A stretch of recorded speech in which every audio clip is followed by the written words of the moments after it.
Delimitation. ఈ delimitation అంటే ఏంటి అంటే ప్రస్తుతానికి ఉన్న సిచ్యువేషన్ ప్రకారం చూస్తే ఇండియాలో 543 ఎంపీ పొజిషన్స్ ఉన్నాయి.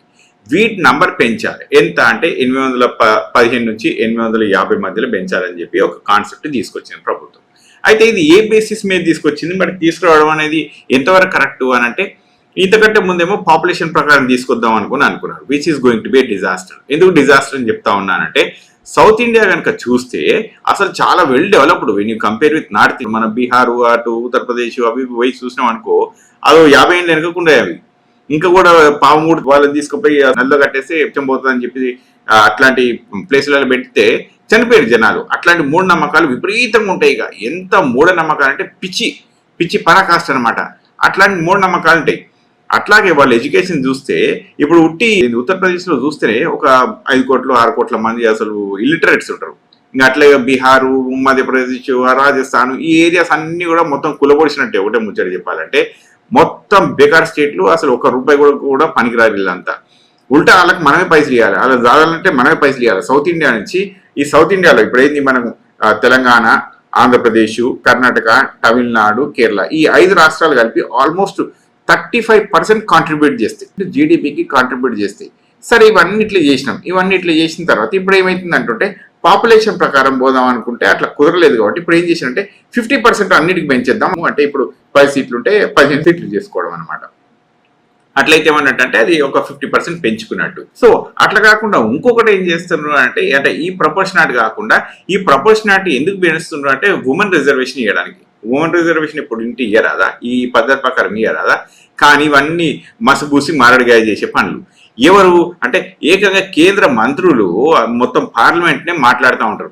సౌత్ ఇండియాలోకి లెక్కలు తెలివే అనుకుంటారు, ఏందో నాకు అర్థం కాదు. ఇప్పుడు చూపిస్తాం మీకు ప్రజలారా.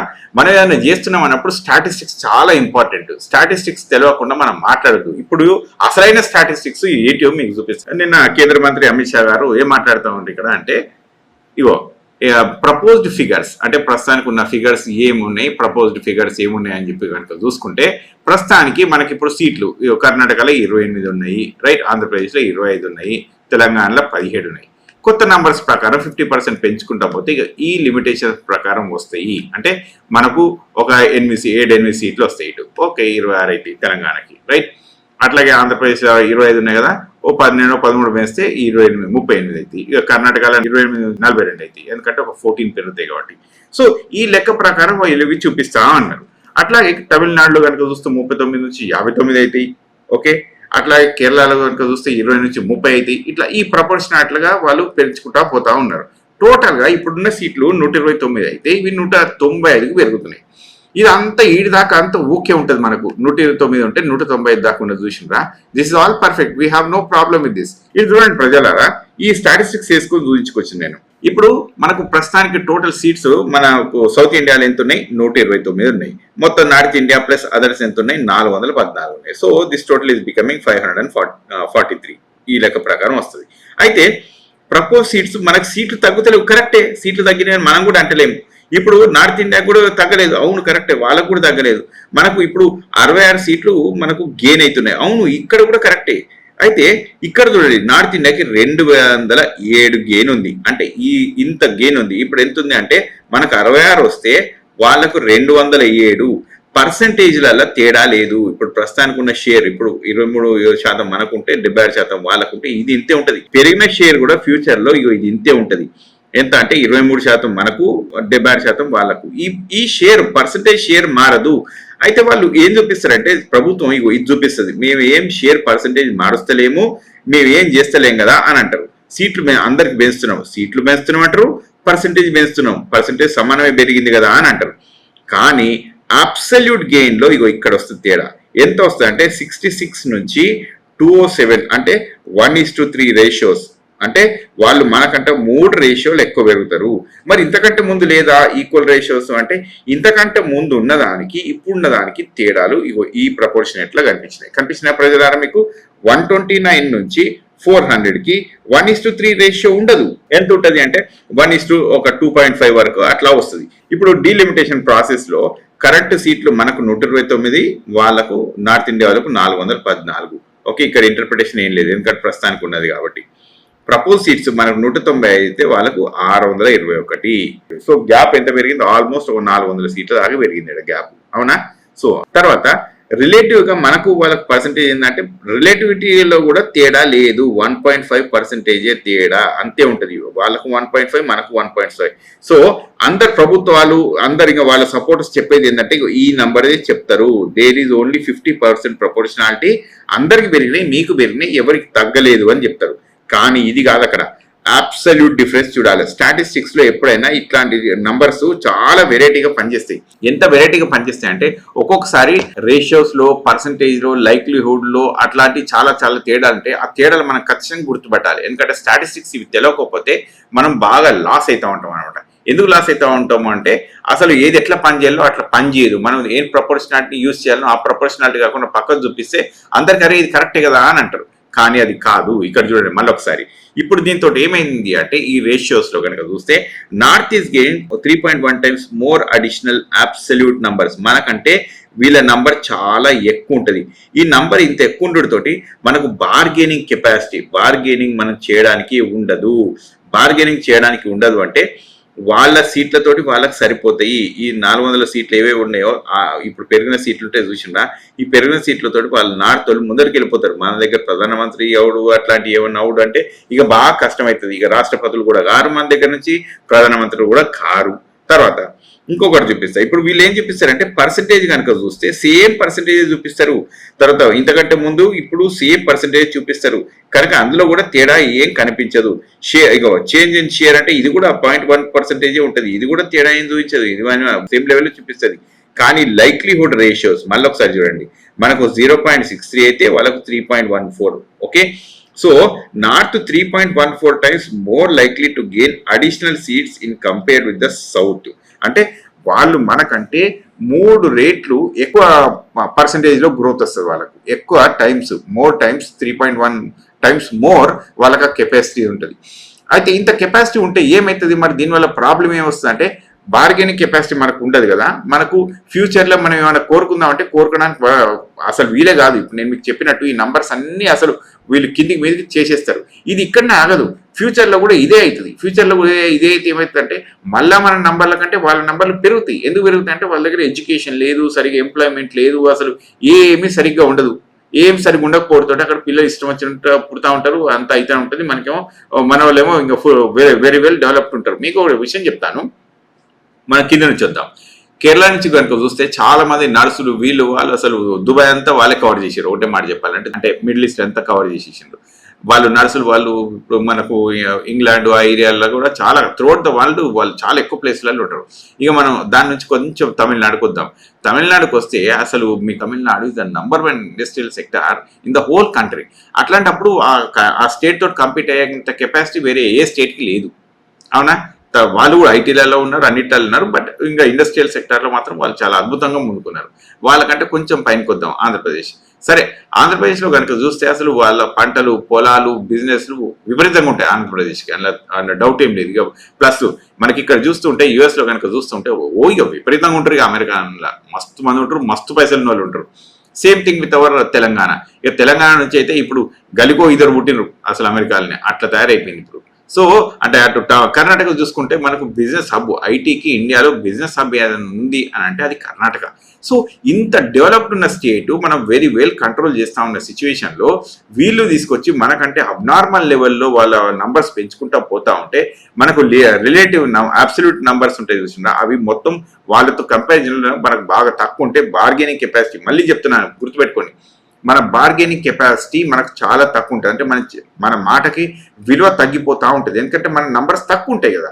తర్వాత ఇప్పుడు మరి దీనికి ప్రపోర్షనాలిటీకి ఏం చేయవచ్చు అంటే ఇప్పుడున్న రేటా ఏంటి అంటే దీన్ని ప్రో రేటా అంటారు.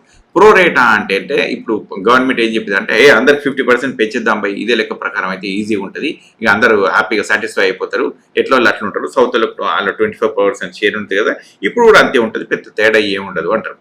ఇక ఇంకోళ్ళు అంటారు ఇది దీంతో. ఇప్పుడు నేను మీకు ఆల్రెడీ చెప్పిన కదా ప్రాబ్లం ఏమి వచ్చిందో ఆ ప్రాబ్లం వచ్చేసింది ప్రో రేటా తోటి. ఇంకోళ్ళు అంటే బిగ్గర్ నంబర్ పెట్టుకుందాము, 700 కాకుండా 900, 1000 పెడితే కొంతమంది ఎక్కువ సౌత్ నుంచి కొంత ఎక్కువ వస్తారంటే మళ్ళీ అదే అవుతుంది ప్రాబ్లం. ఇప్పుడు అబ్సల్యూట్ డిఫరెన్స్ ఉంటుంది కదా, ఇప్పుడు 300 డిఫరెన్స్ ఉంటే అప్పుడు 400 డిఫరెన్స్ వస్తుంది. కాకపోతే ఇదేమైతుందంటే మనకు లెట్స్ సౌత్ ఇండియా వాళ్ళు 250 మంది అయితే వాళ్ళ దగ్గర ఇంకా 700, అది 700 అవుతారు అనుకో, అట్లా వేసుకో. సో ఈ డిఫరెన్స్ ఇంకా పెరుగుతూనే ఉంటుంది తప్ప తగ్గదు. సో ఇది waste of time. Hybrid formula ఇది చాలా అద్భుతమైన ఫార్ములా. దీన్ని ఇప్పుడు ప్రస్తుతానికి మన తెలంగాణ ముఖ్యమంత్రి గారు కూడా దీన్ని ప్రపోజ్ చేసిండ్రు. ఎట్లా అంటే ఇప్పుడు చూడండి, రేవంత్ రెడ్డి గారు ఏం చెప్పారంటే హైబ్రిడ్ ఫార్ములాలో పాపులేషన్తో పాటు ఇగో ఈ ఫిస్కల్ కాంట్రిబ్యూషన్ అంటే ఫైనాన్స్ కూడా చూసుకోవాలని చెప్పింది. నేను ఇంకా దీనికి ఇంకో 10 యాడ్ చేయండి తప్పేం లేదని చెప్తా. ఒక్కొక్క దానికి ఒక్కొక్కటి. లెట్స్ సే పాపులేషన్కి ఒక 50% ఇచ్చినాం అనుకో, మిగతా ఇప్పుడు ఫైనాన్సియర్స్కి ఒక 50%, ఎడ్యుకేషన్కు ఇంకా కొంత పర్సంటేజ్, తర్వాత మనం infant mortality rate. This is one of the best indicator. Infant mortality rate అంటే పుట్టినాక 1 year లోపల పిల్లోడు ఎంతమంది పిల్లలు పుట్టితే 1 year లోపల చనిపోతుండ్రు అనేది ఇన్ఫాంట్ మోర్టాలిటీ రేట్. అది చాలా మంచి ఇండికేటర్. త్రూఅవుట్ ద వరల్డ్ చాలా యూజ్ చేస్తారు దాన్ని. ఎందుకు యూజ్ చేస్తారు అంటే దానికి ఏంటంటే ఇప్పుడు పుట్టకంటే ముందు నుంచే మదరు న్యూట్రిషను, వాళ్ళకు ట్రాన్స్పోర్టేషను, వాళ్ళకు ఫ్యామిలీ ప్లానింగ్ ప్రోగ్రామ్స్ ఇవన్నీ ఎట్లుంటే ఉంటాయి. తర్వాత ప్రెగ్నెన్సీ అప్పుడు అసలు మదర్ ఎట్లా ఉంది, ఆమె అసలు వెయిట్ గెయిన్ ఎట్లయితుంది, వాళ్ళు ప్రీనేటల్ విజిట్స్ ఎట్లున్నాయి, డాక్టర్ విజిట్స్ ఎట్లున్నాయి, ఇవన్నీ వస్తాయి. ఇంకా దాని తర్వాత పిల్లోడు పుట్టిన తర్వాత అంటే డ్యూరింగ్ డెలివరీ, ఆ తర్వాత పిల్లోడు పుట్టిన తర్వాత ఇవన్నీ కూడా క్రైటీరియాలోకి వస్తాయి. పిల్లోడికి ఎట్లాంటి న్యూట్రిషన్ దొరుకుతుంది, హెల్త్ విజిట్స్ ఎట్లా దొరుకుతున్నాయి, ఇవన్నిటి మీదకి వెళ్ళి డిపెండ్ అయ్యి పిల్లోడు 1 year బతకగలుగుతుందా లేదా ఈ ఎన్విరాన్మెంట్కి వచ్చినాక అనేది చూపిస్తే కనుక ఇది చాలా important indicator. Throughout the world they use it. So I also recommend that to be used, right? ఇప్పుడు ఇదొక్కటే కాకుండా ఇప్పుడు మనకి ఏంది హెల్త్, ఎడ్యుకేషను, ఎంప్లాయ్మెంట్ ఇంకొకటి ఏంటంటే అసలు చాలా ఇంపార్టెంట్ ఇండికేటర్. ఇప్పుడు గవర్నమెంట్ ప్రభుత్వాలు మనకు గవర్నమెంట్ నౌకర్లు ఇవ్వవు, కానీ గవర్నమెంట్ నౌకర్లు లేకపోతే ఎప్పుడైనా ఒకటి గుర్తుపెట్టుకోండి ఎంత ప్రాబ్లం వస్తుంది అంటే ఎక్కువ ఇవ్వాల్సిన అవసరం లేదు, కానీ గవర్నమెంట్ నౌకర్లు లేకపోతే స్క్రూటినీ అనేది సరిగ్గా జరగదు, ఎక్కడ కూడా సేఫ్టీ సెక్యూరిటీ మెజర్స్ సరిగ్గా ఉండవు, ఎడ్యుకేషన్ కానీ ఇంకా మిగతా హెల్త్ సెక్టార్లు కానీ ఇవన్నీ చాలా ఇంప్రూవ్మెంట్స్ జరగవు. సో ఇవన్నీ ఇంత ప్రాబ్లమ్స్ వస్తున్నప్పుడు నేను ఎంప్లాయ్మెంట్ను కూడా పెట్టాలంట. ఉట్టి ఫైనాన్షియల్ కాంట్రిబ్యూషనే కాదు, ఫైనాన్షియల్ కాంట్రిబ్యూషన్ రిచ్ వాళ్ళు ఇస్తారు, ఇంకా మిడిల్ క్లాస్ వాళ్ళు ఇస్తారు, మరి పూర్ వాళ్ళు ఇయ్యరు అంటే అది వాళ్ళు ఏమన్నా కానీ అట్లా కాదు కదా. ఎడ్యుకేషన్తో పాటు, ఎంప్లాయ్మెంట్తో పాటు, ఇన్ఫాంట్ మోర్టాలిటీతో పాటు ఎంప్లాయ్మెంట్ ఎంత పర్సెంటేజ్ గవర్నమెంట్ ఎంప్లాయ్మెంట్ ఇస్తుంది అనే దాని మీద కూడా ఇవ్వాలి. ఎందుకంటే గవర్నమెంట్ ఎంత ఎక్కువ ఎంప్లాయ్మెంట్ ఇస్తే అంత రిప్రజెంటేషన్ కనుక వచ్చినట్టయితే ఇంకా కొంత పెరుగుతూ ఉంటుంది. ఇవన్నీ ఇండికేటర్స్తో పాటు దాన్ని కూడా కొంత ఇవ్వాలి, లేకుంటే ప్రభుత్వాలు ఎట్లా పడితే అట్లా తయారు చేస్తూ ఉన్నాయి. సో హైబ్రిడ్ మోడల్ని మనం ఎంచుకోవడంలో తప్పేం లేదు. తర్వాత ఇంకో కొన్ని ప్యాటర్న్స్ కూడా ఉన్నాయి దీంట్లో. ఎట్లా అంటే డిగ్రెసివ్ ప్రపోర్షనాలిటీ అంటే ఏంటంటే చిన్న స్టేట్స్కి కొంత ఎక్కువ ప్రపోర్షనాలిటీ ఇస్తారు. ఇప్పుడు మన తెలంగాణ ఉన్నది, మన తెలంగాణ ఇప్పుడు మిగతా రాష్ట్రాలతో కంపేర్ చేస్తే కొంచెం చిన్న స్టేట్, రైట్? ఈ చిన్న స్టేట్కు కొంచెం పెంచుకోగలగాలి అంటే మన దగ్గర రిప్రజెంటేషన్ పెంచుకోగలగాలి. సో అట్లాంటివి చేస్తే ఏమైతే చిన్న రాష్ట్రాలకు కొంత ఎక్కువ రిప్రజెంటేషన్ వస్తే కొంచెం మంచి జరుగుతుంది, అది కూడా ఒకటి ఉంటుంది. తర్వాత ఇంకొక పద్ధతి కూడా ఉంది ఇక్కడ, రాజ్యసభను రిఫార్మ్ చేయాలి. రాజ్యసభను రిఫార్మ్ ఎందుకు చేయాలంటే ఇప్పుడు యూఎస్లో కనుక చూస్తే సెనేట్లో అన్ని స్టేట్లకు సమానంగా పొజిషన్స్ ఉంటాయి, ఆ అన్ని స్టేట్లకు సమానంగా పొజిషన్స్ ఉంటాయి. రాజ్యసభలో ఇప్పుడు వాళ్ళు కూడా కొంచెం ప్రపోర్షనాలిటీ మంచిగానే ఉంటుంది.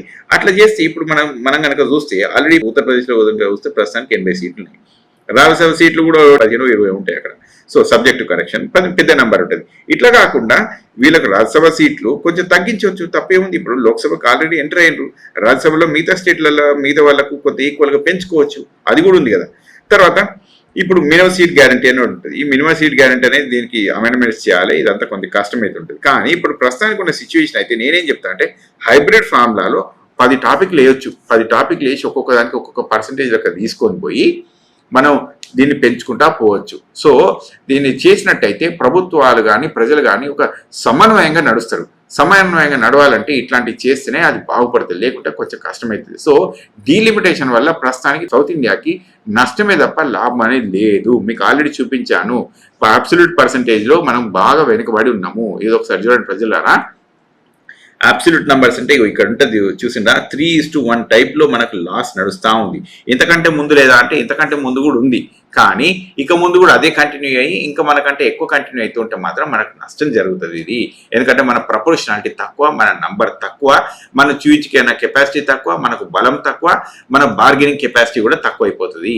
కనుక ఇవన్నీ మనం గుర్తుపెట్టుకొని మన సౌత్ ఇండియాని కాపాడుకోవాలి. మన సౌత్ ఇండియాని డెవలప్మెంట్ ప్రాపర్గా ఉండాలి అంటే డీలిమిటేషన్ సౌత్ ఇండియా అనేది నిజంగా చెప్పాలి అంటే దీన్ని తప్పకుండా తిరస్కరించాలి. మన సౌత్ ఇండియాలో అందరు తిరస్కరిస్తున్నారు ఎక్సెప్ట్ ఒక ఆంధ్రప్రదేశ్లో ఉన్న లీడర్లు తప్ప. వాళ్ళకేం అయిందో నాకు తెలియదు కానీ ఇక ఇప్పుడు చంద్రబాబు నాయుడు గారు, అక్కడ పవన్ కళ్యాణ్, జగన్ అంత ఒకటే, అంత బీజేపీకే సపోర్ట్. అది ఇక ఎవరు ఒకటేసినా అటే అనమాట. ఇప్పుడు ఫుట్బాల్ గోల్ కొడితే అందరూ ఒకటే గోల్ కొడితే ఇంక ఎట్లుంటుందో అదే ఉంటుంది అనమాట. ఒకటే గోల్ పోస్ట్ పెట్టి అందరూ ఆడనే ఓటుడు. ఇక ఇట్లా తయారైపోయింది ఇప్పుడు. అక్కడ ఎవరు వేసినా వాళ్ళకే గోల్ పడుతుంది.